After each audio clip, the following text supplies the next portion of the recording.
Le Vatican et les enfants, c'est une vieille histoire d'amour, et personne n'était prêt pour leur dernière dinguerie. Le 28 octobre dernier, l'église a dévoilé au monde sa nouvelle mascotte officielle pour le jubilé de 2025, dans une vidéo de 4 secondes postée sur la chaîne YouTube du Vatican, et avec cette photo postée sur les autres réseaux sociaux. Créée par Simone Legno, fondateur de la marque Tokidoki au design proche de certaines grossissances japonaises, Luce est une petite pèlerine aux cheveux bleus, emmitouflée dans un ciré jaune aux couleurs du Vatican, équipée d'un chapelet autour du cou, de son bâton et de ses bottes boueuses. Elle représente le pèlerin qui arpente le long et difficile chemin vers Dieu, et son nom Luce signifie lumière en italien. Les détails vont jusqu'à ses pupilles à l'apparence de coquille Saint-Jacques qui symbolise le traditionnel pèlerinage catholique. Perso, je trouve ça un peu effrayant comme regard, mais bon. Mais elle n'est pas toute seule, car elle est accompagnée de Santino, son chien, et de ses amis pèlerins Fée, Sky et Sin, chacun portant divers accessoires et un ciré de couleurs différentes, tel un commando divin de Super Sentai. D'ailleurs, le sac en bandoulière de Sin est clairement un Rilakuma, ce qui pose quelques questions vis-à-vis du copyright déjà, mais aussi qui peut être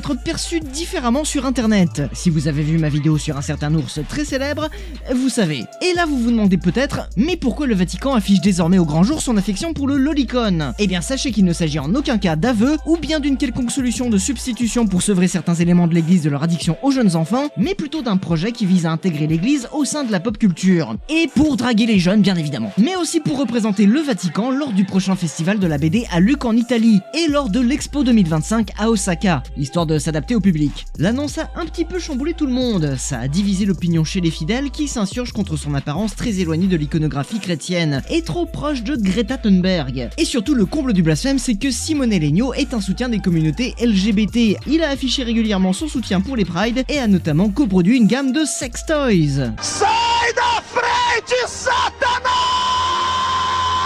Et si vous voulez en savoir plus sur ce sujet, je vous renvoie à cette vidéo d'Archeo Toys. Mais sur internet, et en particulier chez les weebs, certains y ont vu une troublante ressemblance avec Ai Otto de Wonder Egg Priority et aussi avec Rei Ayanami d'Evangelion. Ou bien peut-être qu'il s'agit de leur enfant. Bref, depuis le jour de l'annonce, on voit plein de détournements fleurir sur les réseaux et Luce devient un mème qui prend différentes formes, dont évidemment beaucoup de redraws, des images macro ou des photomontages de toutes sortes, et pas mal de crossovers avec d'autres mèmes ou des classiques de la pop culture, notamment des licences japonaises, que ce soit des mangas, des animés ou des jeux vidéo. Tous ces détournements vont la rendre encore plus kawaii, mais aussi très inquiétante en mettant en avant son pouvoir divin ravageur et en faisant une sorte de néo-évangéliste ultra vénère. Avec tout ça, on en vient se demander si Luce ne représenterait pas plutôt la puissance du soft power japonais qui continue d'étendre son influence sur le monde jusqu'à convertir les plus fidèles du Vatican. I absolve you of your